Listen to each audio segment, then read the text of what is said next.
Okay, so welcome to the Adansonia catch-up. So we've got Ric Ronge here, who's one of the guys that manages that portfolio for us. G'day, Ric. How's it going?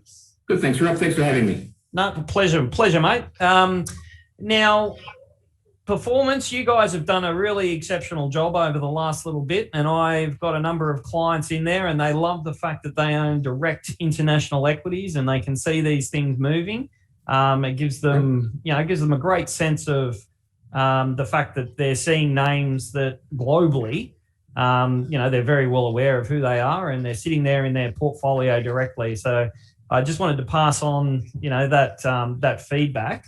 The clients really love the fact that they feel like they're a lot closer to these investments than what they had been in the past. So, mate, how do you guys see the world at the moment? What is it you're trying to do when you're positioning investors' money? I might just throw it over to you.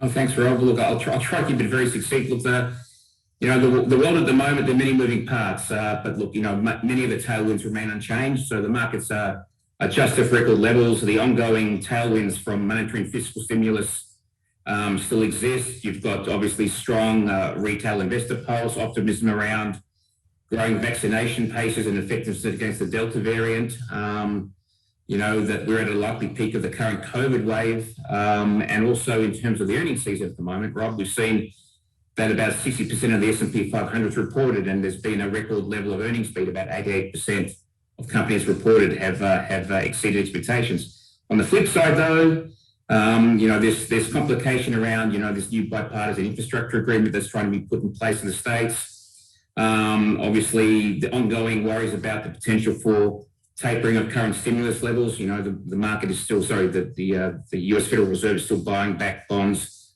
at around $120 billion a month. Without getting too involved in it, obviously China regulation is becoming as peak growth.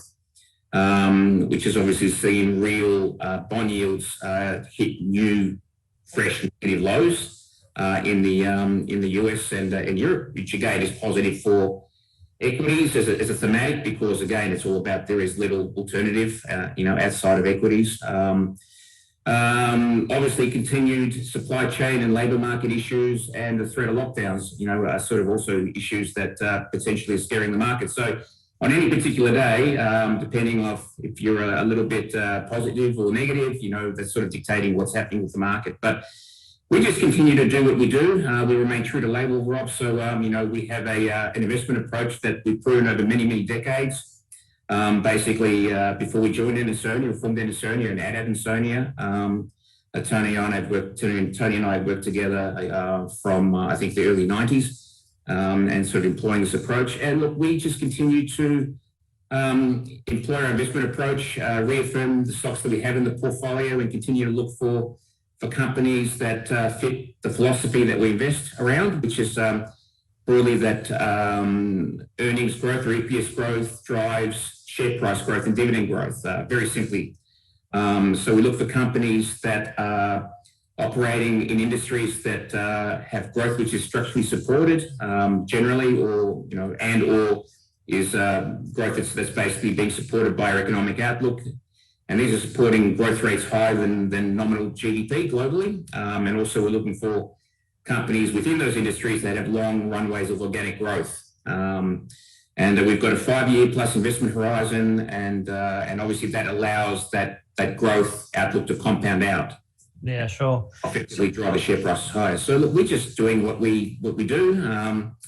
Well, I think from my perspective, one of the aspects that I like about how you guys are positioning yourselves is from a valuation perspective. There's a lot of talk about elements of the market being quite expensive.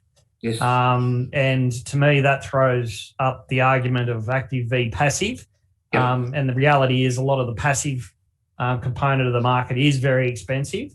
Yes. And that's what I like about you guys is you've got the flexibility and to be able to concentrate away from those sorts of areas and really pick the eyes out of what investment opportunities you want to get exposed to. Yeah, no, thanks, Rob. That's exactly what we do. So look, our investment approach is fundamental.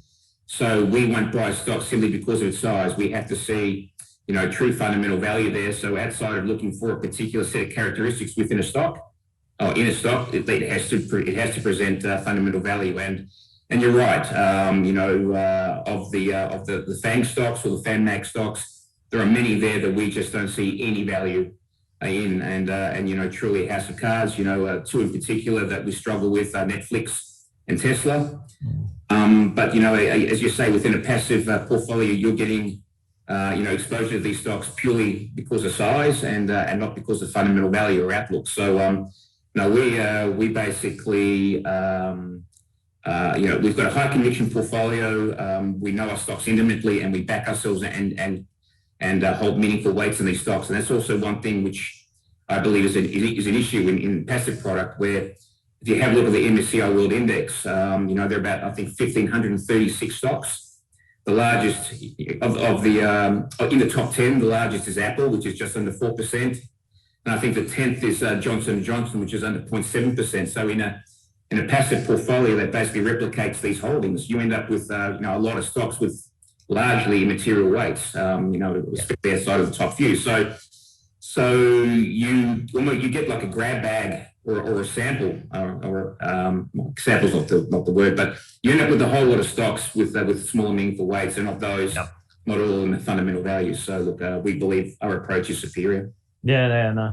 I mean, I guess from, I've always sort of, when I've talked to clients about, investing internationally, I always sort of use the scenario of, well, basically the Australian market, give or take, is really, banks and financials. Yep. Whereas, the parts of the world, the sectors you want to be involved in are, the pharmaceuticals, the technology, all the sexy stuff, that's all offshore, right? Yep. So that's why you sort of always, in our portfolios, we've always had as much international equities as we had Aussie. In the COVID world, or even in the post-COVID world, heaven forbid if we ever actually get there, what's your view, re international v Aussie exposure in the context of COVID, given that, Australia's bloody locked down for the most part now, and there's really no idea of when that's going to finish? Well, yeah. No, you're right. Look, I mean, obviously, how can I say this politely? The rest of the world has learned to live with COVID a lot better than we have. The vaccination rates, with the rest of the developed world, within the US, where I think 70% of the population has had its first shot. Europe, I think the same 70% of the population has had its first shot. About 57-58% are fully vaccinated there. Same thing in the UK. About 70% of the UK is fully vaccinated. They're getting on with life and learning to live with COVID, and that's being reflected, especially in Europe in their growth numbers. The US numbers have been a little bit disappointing, but of late, but still quite elevated. So Australia has less than 16% of its population vaccinated. So moving or living in and out of lockdown is just a massive headwind for growth, and I think you're going to see that Australia's very much behind the curve in terms of sort of learning to operate in this world. So what we do is that we've got the ability to basically expose or diversify an Australian shareholders' portfolio, outside of Australia, and you have to, as you mentioned, the Aussie market is really largely made up of two sectors, financials and materials, and obviously with the flattening yield curve, there's probably a bit of a headwind for the financials in terms of net interest margin, and obviously if we're reaching peak growth, it's going to be a headwind for material stocks, for the resource stocks, which are effectively growth proxies. So we believe that being able to look outside of 3% of the world's listed market, which is Australia, we can identify much better, more prospective opportunities, by simply looking further and wider than a person with a domestic mandate does. So, so again, we believe we've got a product which diversify a person's exposure away from the Australian economy and obviously into other geographies which are making a better fist of COVID, and also into better fundamental companies or better fundamental investment opportunities than what you can find here domestically. Yeah, no, I agree. And as I said, clients love the fact that they're owning these stocks directly. It's something that they enjoy. Well, Rick, just to finish off, mate, just give us a bit of a rundown on your favourite stock at the moment and why it's your favourite stock. I'd have to say probably Google has had the strongest, or Alphabet, I should say, has had the strongest result that what we've seen. Again, look, advertising revenue continues to grow strongly there. The company has a framework for growth that's structurally supported. It's capital light. Rob, and look, it's just really reaffirming the investment hypothesis that we've had for the stock. We really don't. I guess we really don't have a favourite within the portfolio. All the portfolio has had has got a degree of diversification in there. Again, I think of the last few quarters, also wrote about Volkswagen. Volkswagen has actually just done a deal, or is looking to do a deal where it's looking to buy Europcar. Which is actually a very smart move. So again, looking to basically, I guess, use Europcar, which is a global car hire company, to spread its distribution platform for its EV vehicles. And again, makes sense, doesn't it? Yeah, and again, look, it's a good opening stock, as you can appreciate. P of around, I think, 7 times. Yeah, right. 4%. Produces over 10 times the amount of cars that Tesla does, which is trading on a far higher multiple. So look, I mean, I think it's probably just worth pointing, the investors or the members to the quarterlies that we do for the MDA. We've got a bit of a featured investment or featured stock in there for each of them. Yep. But look, as you say, no, we're very happy with the portfolio, and each stock is basically sort of got a different hypothesis and basically tracking in line with our hypothesis. No, very good. Well, Rick, mate, thanks very much for taking the time today to catch up. And being a Melbourneite, I know you've got your newfound freedom in part. Yeah, well, maybe in name only, Rob, but while we have it. So, mate, I won't keep you any longer, and I'll let you get back out and enjoy the sunshine.